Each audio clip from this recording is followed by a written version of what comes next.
marriage. Welcome to Awkward Conversations. This one may get awkward. Yeah. I think it could be awkward for us, Yeah. but I think it really could very potentially be awkward for you too. Yeah. So we're going to talk today about some things that are mostly marriage related, but I think they also come down. I mean, you're always individuals, right? So there's individual application here. But I think we're also going to bump into some sacred cows. Our own. Well, our own, but they're out there too. Yes. So shall I start with? Just go for it. Just go for it. So we had a conversation recently about. Obviously, I'm not going to give any names here, but you all, I'm sure, if you know people, you know situations like this. But we're thinking about couples that are roughly our age, and they've been married a long time, and now their kids are grown, and they're likely empty nest, and they get divorced. And I made the comment. How did I say that? I made the comment that, wow, I can't believe that, or something. How did I say that? Do you remember? It wasn't just you. I mean, there was a group of us, and there was just discussion of shock of after this many years they got divorced. Right. Yeah. And that has led to a lot of conversation that I think has been good. Not a lot of it's not easy to have, right? But so one of the things that could be both a sacred cow, but also, amongst couples, including us, is conversations like around specifically divorce, because that's where it started, but also it could be around moral issues, or there's a variety of things that could be encompassed here that are deemed unacceptable, right? I loved something in the church world. In the church world, yeah. I really liked something Sandra said yesterday. I don't even know if you probably remember saying this, but I think when you see people that are bumping into something in life, like this couple that we know that got divorced, or it could be other scenarios, our immediate response really should be, oh, that sucks for them, right? The pain for them, the hurt, what led them to this, and that's unfortunate. Not an attitude of, I can't believe that could ever even happen, or judgment or condemnation or those kinds of things. It makes me crazy because so many times the church world, and by that I mean even my community of church friends are they're disgusted by it, and they're just judgmental about it. And I get it. God doesn't like divorce. I get that. But I also, generally, my first reaction is, dang it. Somebody else who has chosen to not make it, or I don't know, what else is going on? Is there abuse? Is there who knows? Who knows? And so my reaction is generally oh man, not another one. I kind of feel the same when people die. Shoot, we lost another one. Right. But I think what frustrates me is this idea that the people who are saying, what, after this many years, they should blah, blah, blah. They should have it together. They should, why would you give it up after this? All those things, I'm are you not human? Are you not married? Do you not understand? Because I instantly go, I get it. I've thought about it. I have wanted at times to just call it quits. I just don't understand having no empathy for your fellow human. Right. And it frustrates me because certainly within marriage, it is, it's hard. It's hard work. Right. Does it have massive payouts? Absolutely. Sure. Is it difficult in the midst of that? Absolutely. There's so many things that come up. There's so many cycles you go through. There's so much stuff you deal with that, and then you just, it can be exasperating and frustrating. Yeah. And you feel like if I just end it, it'll be okay. Right. And, So that brings up a couple of things. First of all, I'm thinking, humanity, right? We're human. Are we redeemed if as believers? Yes, completely, right? Jesus is our redemption. But we're still navigating a world that is full of sin. We're still navigating the responsibility of among individually, and that blends into a couple then of making good and healthy decisions, including with your thought life. Yeah. You know, I had to admit to myself recently, wow, I do not like some of the thoughts that come up, right? And that might be certainly in our marriage, but just in other areas of life, right? I don't like some of the thoughts that come up. And if I don't choose to do something with that, no one's going to. Yeah.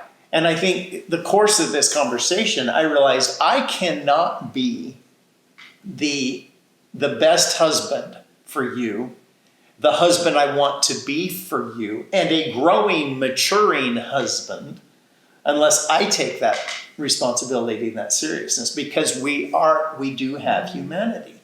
And there is no, you know, we heard something way back in our first years of Bible school. They'd say, your flesh will do anything that is possible to do. Don't think that you're above that. Your flesh will do anything you allow it to do. Okay, yes, right? It's not the same. Okay. What did I say? You said anything it can do. Okay, anything you allow it to do. Yeah. Okay, so there you go. Your flesh will do anything it can do, and you allow it to do, right? I think there are people, maybe even listening, who would think that's not true of them. Right. And there are people watching you and I there are people saying, well, Seth and Sandra could never consider divorce. Yeah, yeah. And if you're one of those people, I'm just telling you right now, I've thought about it. I don't know if he has, but I have. Murder? And I'm not, I have not thought about murder. Oh, wow, awesome. Not you. I haven't either. I have thought about murder, but not you. That's a whole different show or episode or something. Oh, man. And I've never thought seriously about it. But I do think, like, it's just our humanity. And Yeah. here's the thing. However spiritual you are, like, Right. I could name some people that are very spiritual, that I admire and respect deeply. And it looks like, and I think they have it all together. Mm. But here's the other thing. I could never be married to that person because they still are human. And what I'm trying to say Right. here is it's not failure. Like, the reason Seth annoys me sometimes is not because he's failing. It's because he is a different personality than me. He was gifted Yes. and built a different way than me. Right. Part of what makes me crazy is the lack of, connecting to his heart and being able to share those deep things. He can Right. get there, but it's just such hard work. And that means either I pull it out or he has to work at it to get it out. Yeah. And in that, I'm saying, like, that's not even about he's pathetic, he's a loser, he's lazy, he's not doing what he... No. It's Right. the fact that he's this personality and I'm this opposite personality. Right. And so Right. I don't care how spiritual you are, how much you give your life to God, how much you, like, surrender to Him. Like, you can be full on surrendered, full on Absolutely. holy, righteous, Right. redeemed, but you still have the personality that you were created with. And that personality is opposed to your spouse's personality, perhaps. Yeah. And so, Yeah. I mean, I look at 80%, if not 90%, of our conflict is not because I'm amazing and you suck, or because you're amazing and I suck. It's we're because different. our personalities are Yeah. like opposite. Yeah. You know, I look at lists of things when we go and look at personality stuff and you do the tests and you check the check mark on the things that you understand or agree with of that particular personality. Like, I've looked at those lists and I've gone like, what? 1, I get that.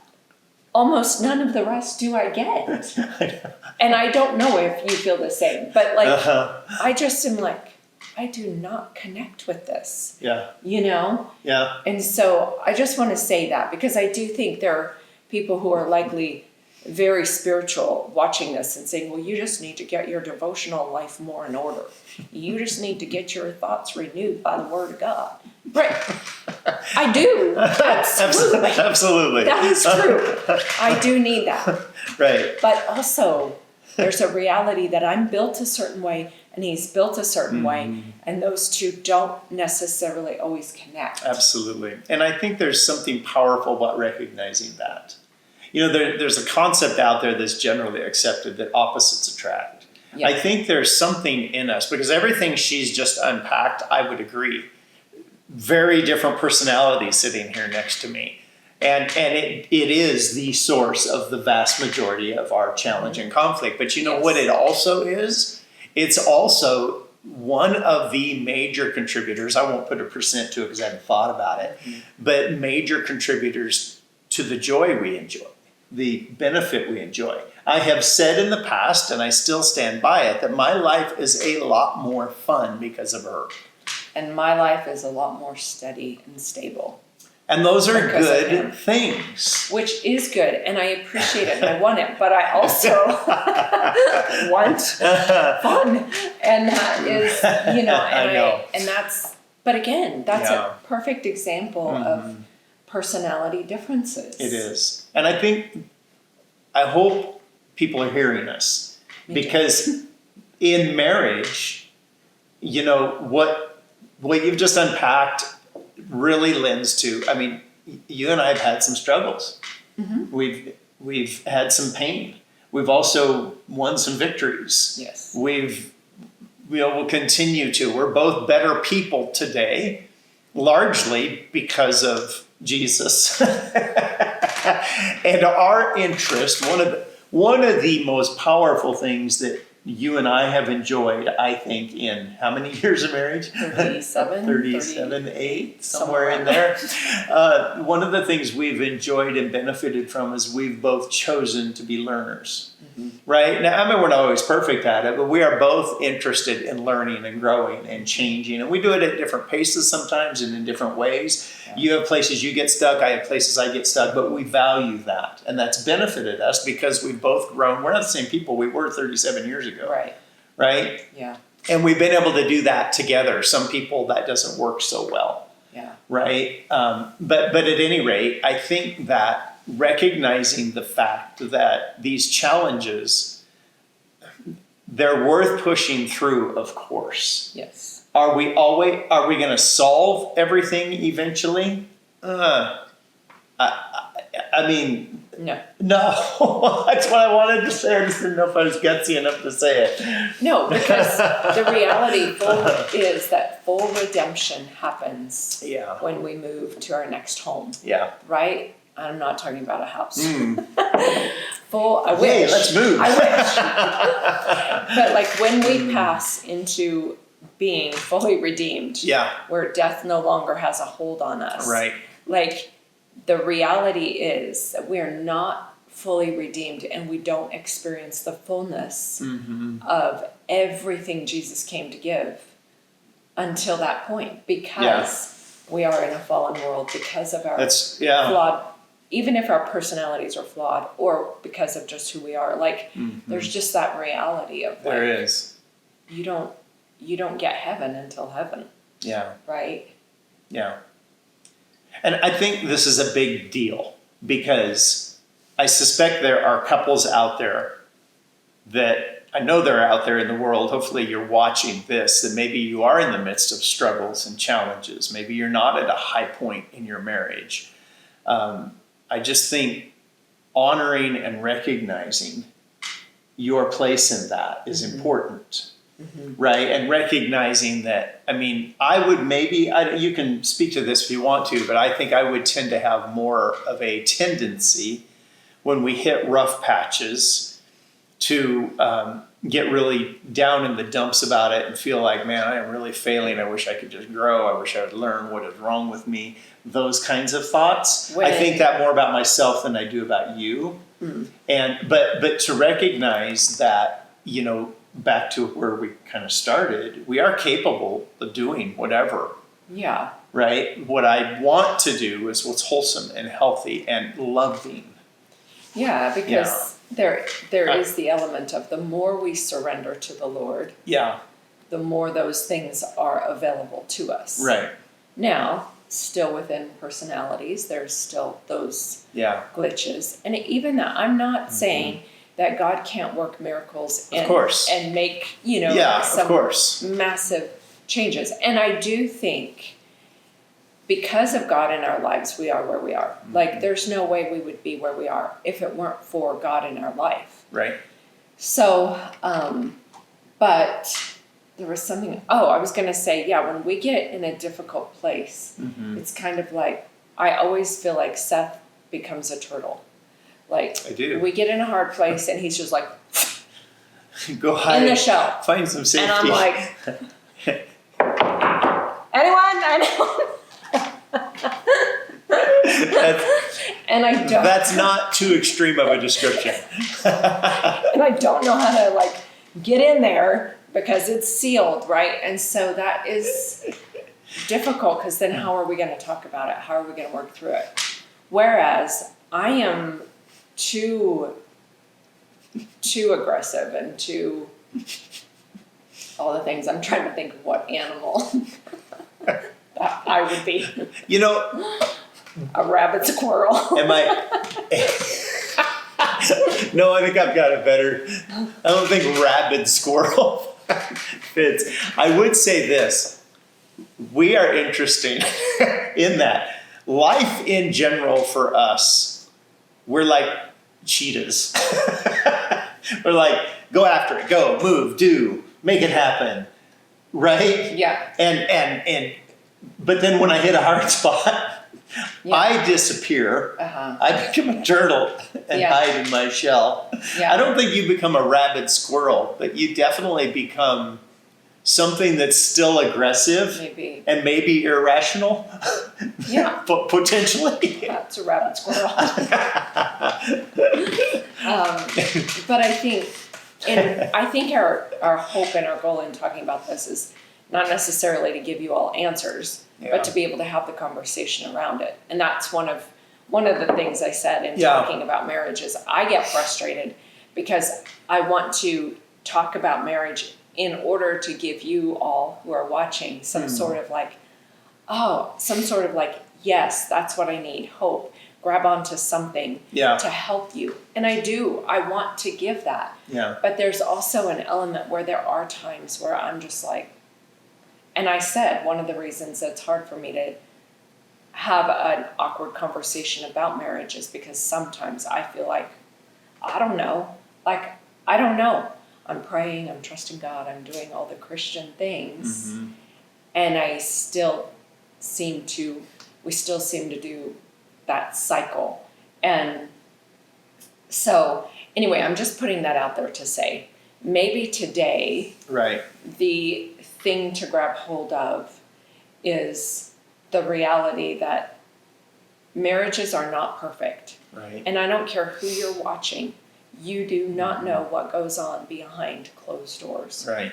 Secondarily, understanding that marriage is a huge gift with huge benefits and payout. Right.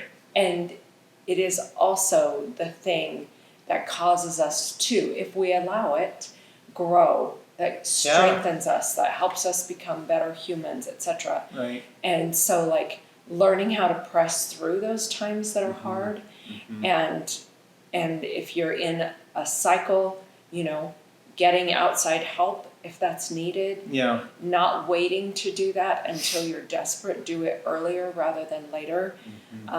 We've had couples come to us and they're on the verge of divorce, and depending how far gone they are, Right. you can have access into and helping them. And then we have couples that it's like they came too late, Yeah. where there was just so much. So I think finding help, seeking out Yeah. helpers, friends, counselors, whatever, obviously talking to your pastor, talking to the Lord, looking at the word, what is required of you. Yeah. You know, I feel like so many times when I am like, you, this, often God is like, you, Hey, sweetheart. this. Right. And it's like, oh, Yeah. okay, right.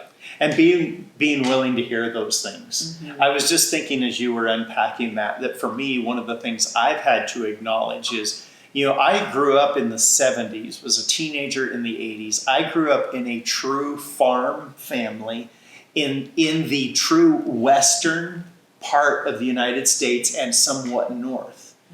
All of that, for if you're watching internationally, or maybe you're in the US, but you've never thought about that.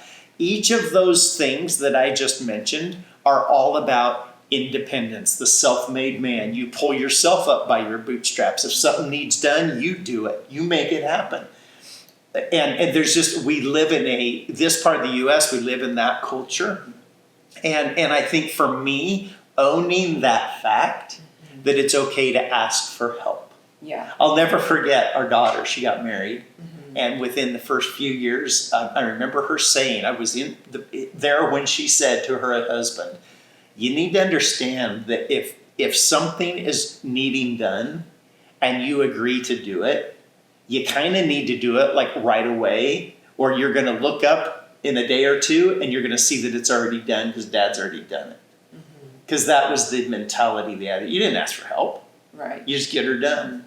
Okay, so that was powerful for me. I unpacked that a bit there because I think for us individually, to have the best possible marriage, you have to admit to these things. So one of the things I've admitted to more in my life routinely in the last few years is it's okay to ask for help. Yeah. And here of late, I've realized we could use some help.